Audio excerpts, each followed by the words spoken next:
Hindi lang po ang pagnanakaw, they were also shouting, ibalik yung pera nila. And I believe the Secretary of Justice heard that, and I believe Malacanang heard that.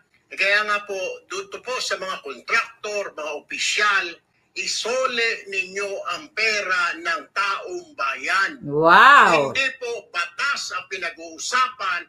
Wala ho tayong pakialam sa batas. Sometimes, you have to bend the law to be able to please the people.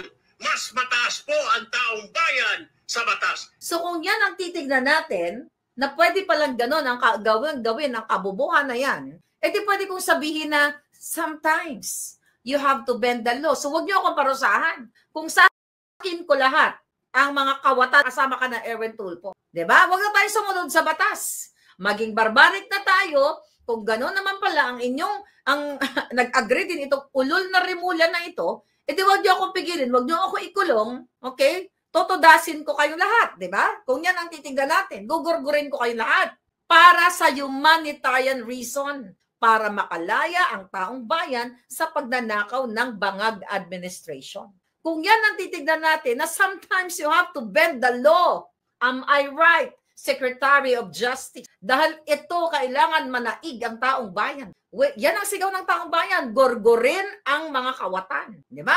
Huwag niyo ako ikulong. Dahil kasi yun ang gusto niya. Sometimes you have to bend the law. Di gugurgurin ko kayong lahat. Bratatatat ko kayong lahat for humanitarian reason. Kung gusto mo ibalik ang pera, okay, ng kinawat, Erwin Tulfo, huwag ka mag-focus kay Diskaya. Alam nyo, kasi ayon sa ating informante, mga kababayan, natataranta na itong mga Tulfo na ito kasi baka sa mga susunod na hearing, pangangalanan na sila ay nakinabang din dito sa mga illegal contracts na ito, itong mga flood control na ito. Ngayon, anong ibig sabihin nito mga kababayan sa pinakita nitong hunghang nakabububuhan na si Erich Sylvester? Di ba?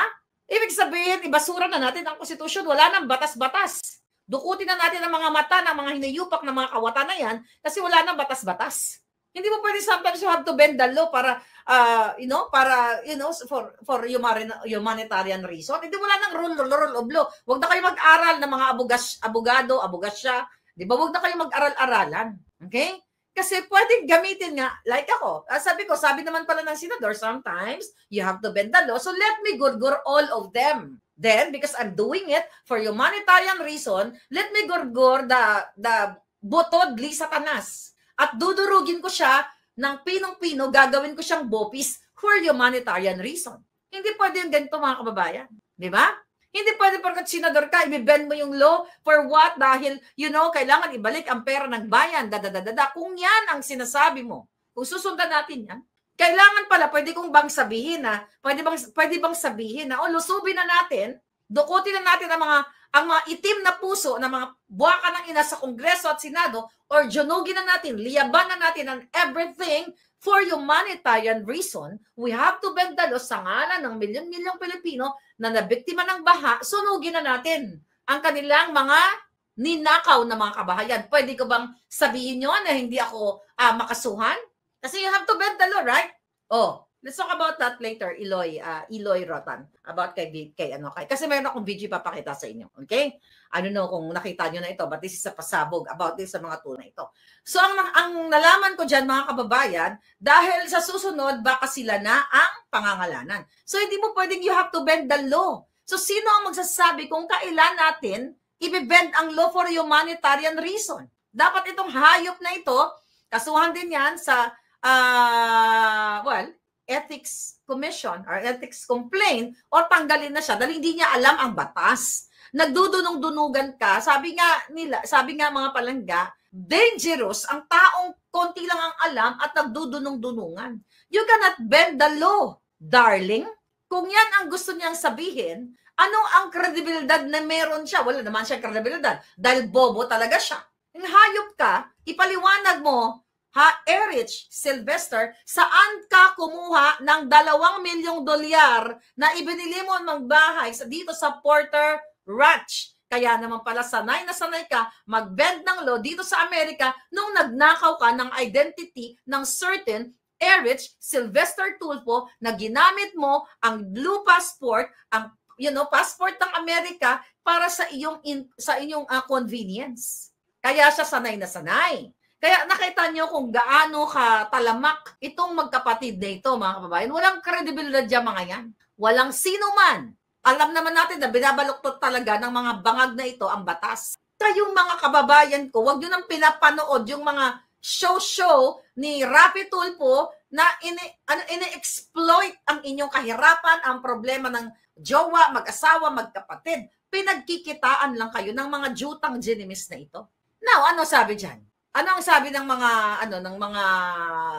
mga pinagtatanggol pa siya na tama lang daw kasi sa kapakanan ng taong bayan.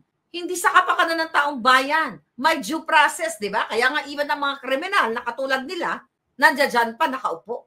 Anong ginawa? Ano ang ginagawa ngayon ng mga dilawan? Ayaw nyo bang kundinahin to? Mga kabangagan. Oh, dahil para sa tao, hindi to para sa taong bayan ang sinasabi niya. Para sa personal nilang interest kasi nga natatakot sila na pwede silang mapangalanan ng mga diskaya sa mga susunod. Ang batas wala yang pinipili, mga palangga. Kaya nga pantay-pantay, kaya nga nakapiring yung babae dyan eh. Pero alam naman natin sa Pilipinas, hindi pantay-pantay ang katarungan sa Pilipinas. Kung sino lang ang nakadikit, kung sino lang ang may power, kung sino lang ang malakas, yun ang madalas ang nagwawagi kahit mga kriminal, kahit mga magnanakaw. Hindi pwedeng ganito. Para lang sabihin na, pro-people ang mga Tulfo, ay abaw, ang bait-bait, kasi gusto nilang ipasoli yung mga ninakaw o yung mga illegal na mga kinita, na mga diskaya at iba pang mga kontraktor, di ba? Ginagawa kayong tanga. Hindi po ito, pwede mong sabihin na para naman to sa taong bayan eh. So, huwag na natin sundin ang batas. So, pwede ko bang sabihin na dito, for humanitarian reason, nakawin nyo lahat, kunin nyo lahat ang laman ng mga bahay ng let's say grocery store or whatever. Or pwede ko pang sabihin dito na hindi ako makakasuhan. Na yun nga, sabi ko kanina, sunugin nyo lahat yan, bahay ng lahat ng mga putang inang yan, ng mga kawatan. Pwede ko bang sabihin na ganon? Na mag-uutos ako sa taong bayan, kumuha kayo ng mitsa, boom, boom, boom. Dahil sabi ni Erwin Tulfo, ay pwede namang baliin ang batas. Pwede ko bang sabihin na kumuha kayo ng kandila, mitsa, gas at kung ano-ano pa, lusubin ang Malacanang at dapat sila ay patayin isa-isa. Pwede mo bang sabihin na gano'n na wala kang wala kang na-violate na batas? Hindi, di ba?